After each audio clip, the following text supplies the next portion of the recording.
खबरदार अगर तू दरवाजे से निकली आला हजरत इमाम अहले सुन्नत मुजद्दिदीन मिल्लत मेरे आला हजरत से किसी ने पूछा था कि हजरत जी बीबी नात पढ़ सकती है?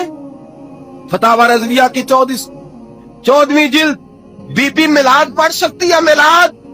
आला हजरत ने फरमाया अगर बीबी मिलाद पढ़ रही हो, नात पढ़ रही हो और उसकी आवाज गैर महरम के कानों तक जा रही हो, फरमाया उसे सवाब नहीं होगा, उसे हराम काम करने का गुनाह दिया जाए। बीबी को मना है, वो नात की आवाज भी औरत का ही नहीं पढ़ता, दीन में तो औरत की आवाज का भी पढ़ता है। दीन में तो औरत की हजरत सैयदा ज़ैनब, हजरत फातिमा की वो लख्ते जिगर जो मैदान करबला में इमाम हुसैन बराबर की शरीक रही सैयदना इमाम हुसैन के साथ। याह्या बिन मोइन कहते मैं 15 साल तक हजरत ज़ैनब का पड़ोसी रहा हूँ। 15 साल, घर बराबर होता है ना, बंदा बीबी देख ही लेता है। वो बीबी कभी पर्दा डाल के जा रही है दवाई लेने, कभी नजर आ ही जाती है। कहते 15 साल में सैयदा फातिमा की बेटी का पड़ोसी रहा हूँ, मैंने कभी बुरके में छुपी हुई ज़ैनब भी नहीं देखी, बुरके में छुपी हुई ज़ैनब भी कभी नहीं देखी। हजरत अब्दुल्ला बिन जाफर तैयार जनाबे अली मुर्तजा के भाई थे, उनके बेटे के साथ उनका निकाह हुआ था, बीमार हो गई तो हजरत अब्दुल्ला कहने लगे ज़ैनब चल तुझे हकीम के पास ले जाऊं, तबीब के पास ले जाऊं। तो हजरत ज़ैनब कहने लगी आप जाइए मेरा हाल बता के दवाई ले आइए। तो हजरत अब्दुल्ला जाफर तैयार कहने लगे शरीयत में गुंजाइश है डॉक्टर के पास जाने, हकीम के पास जाने की गुंजाइश है तो चलती क्यों नहीं? तो हजरत ज़ैनब कहने लगी शरीयत में गुंजाइश तो है पर अब्दुल्ला मेरी मजबूरी ये है कि मैं फातिमा की बेटी हूँ। शरीयत में गुंजाइश तो है पर मेरी मजबूरी ये है कि मैं हुसैन की बहन हूँ। शरीयत में गुंजाइश है पर मैं हसन की बहन हूँ। शरीयत में बड़ी गुंजाइश है पर लोग मुझे मोहम्मद अरबी की नवासी कहते हैं। गुंजाइश तो है तो मैं नहीं निकल सकती, इसलिए कि जितना कोई अपने आप को दीन के करीब जानता है उतना उसके पैरों में शरीयत की जंजीरें ज्यादा होती हैं। तो जनाब सैयदना अब्दुल्ला कहने लगे अगर तू पर्दा कर गई, अगर तू चली गई, तो फरमाने लगे ये तो अल्लाह की मशीयत है, तू दवाई ला दे ताकि मैं खा लूं, और अगर मैं चली गई तो मैं अपनी माँ से जाके कहूंगी कि अम्मा सारी तकलीफें मैंने छाती पे बर्दाश्त की हैं पर मैंने तेरे पर्दे पर आंच नहीं आने दी।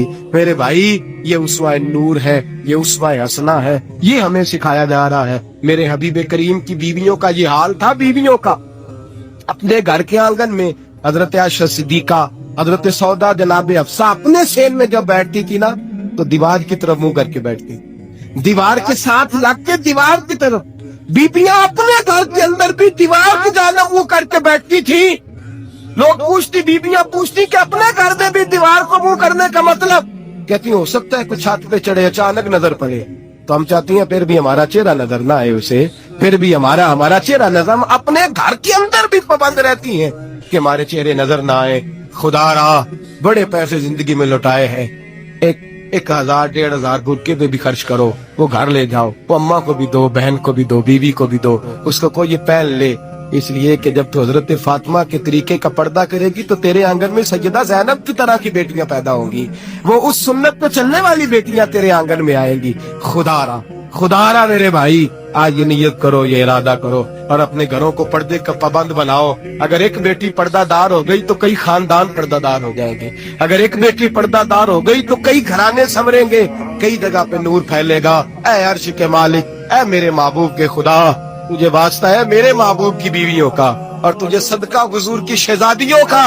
ऐ अल्लाह इतना करम बरसा, इतनी रहमत बरसा कि मेरे वतन की बेटियां और मेरे वतन की माएं बहनें बच्चियां ये समझ जाएं कि हमारी निजात सिर्फ हजरत फातिमा के बुरके में है, हजरत आयशा के पर्दे में है, सैयदा खदीजातुल कुबरा के हिजाब में है। अल्लाह करे ये समझ जाए और ये जब भी सजदा करें तुझसे हया ही मांगे, ये तुझसे जब भी सजदा करें ये तुझसे अपने लिए चादर ततहीर और पर्दा तनवीर ही मांगे।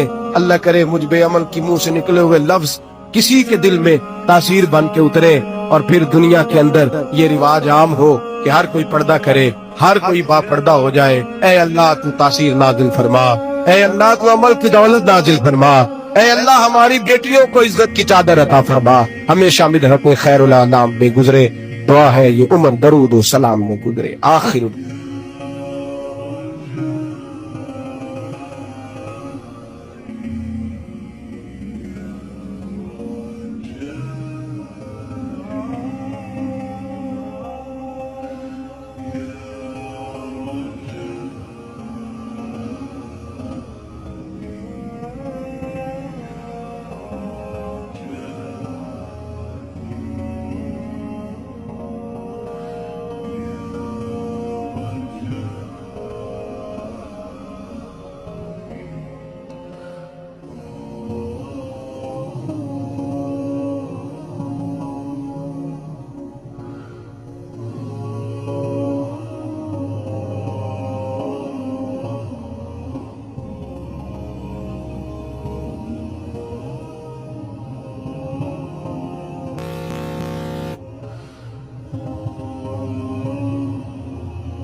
ضياءك إنني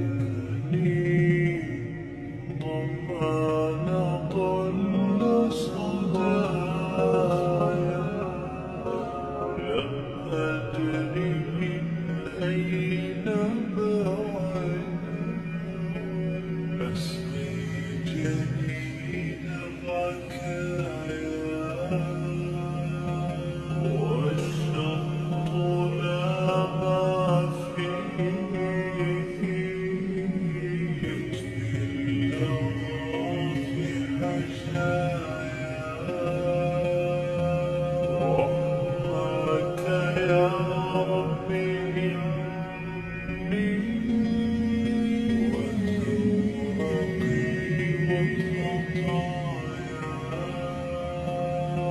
في لجة ليس فيها من الضياء بقايا